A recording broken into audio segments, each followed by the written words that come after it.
Anemones are fascinating, at least they look that way in pictures. I'm from a landlocked country, so I haven't seen many in real life. But that didn't stop my fellow Bohemians, Leopold and Rudolf Blaschka, from back in the day, from creating stunning glass sculptures of anemones and other sea creatures. And their work became one of the inspiration for this project. So I'm not going to print glass, I'm definitely not aiming for anatomically accurate models. Instead, I want to create something that captures the look and feel of sea anemones with tentacles gently waving in the water, and maybe throw some LEDs in there, because LEDs are cool. The mechanism I have in mind uses a 2mm fiber optic cable as a spring that moves back and forth. So here I'm thinking I'm going to attach it in two places about 5 centimeters apart.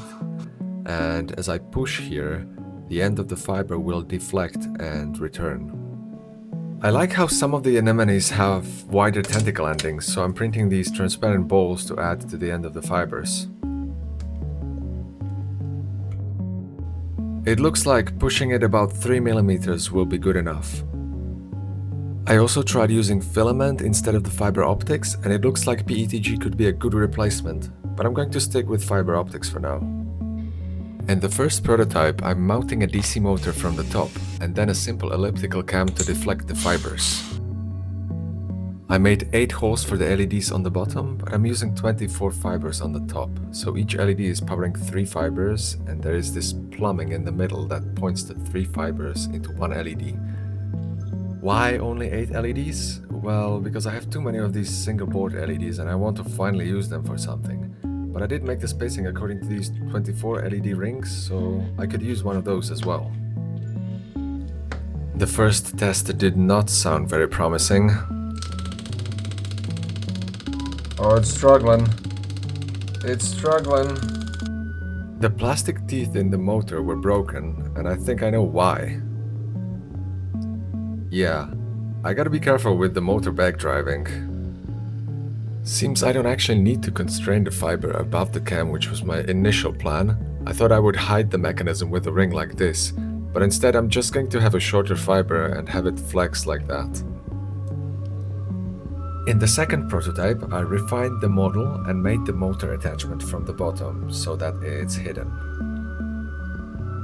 The LEDs fit neatly into the frame, so I could just keep them in place while hand wiring them together.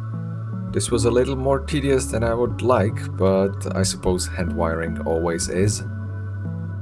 I added bearings to the cam for this test, but they turned out to be unnecessary.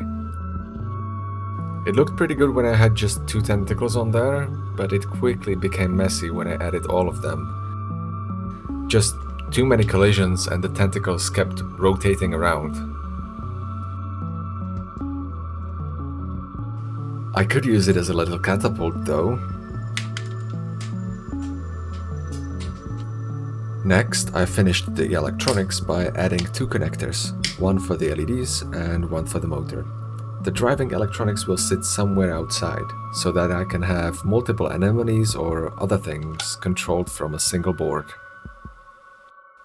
Since I'm using one LED to light up 3 fibers, I'm turning the light on for the assembly. This way I can see how much each fiber is illuminated and try to have them consistent. A little bit of glue will hopefully keep them from moving.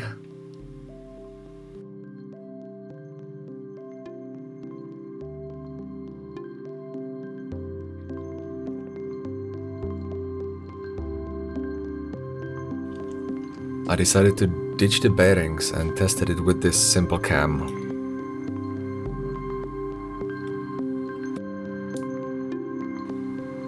And it's looking pretty good. I think I might just keep it as it is.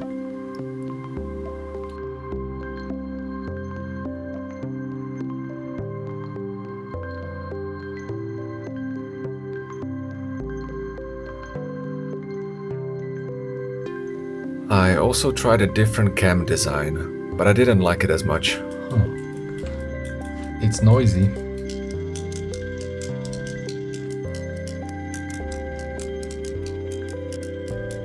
I definitely prefer the first one.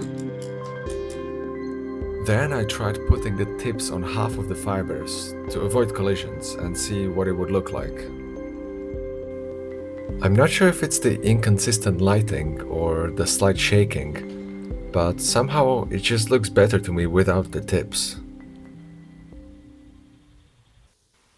It's actually rather quiet at low speed. At higher speeds the motor gearbox gets noisy, but the movement is too fast anyway. In the end, this turned out to be a more simple model than I originally anticipated. If you'd like to build one yourself, check out the description of this video. I'm already thinking about different mechanisms inspired by other sea life, so stay tuned. Keep building cool stuff.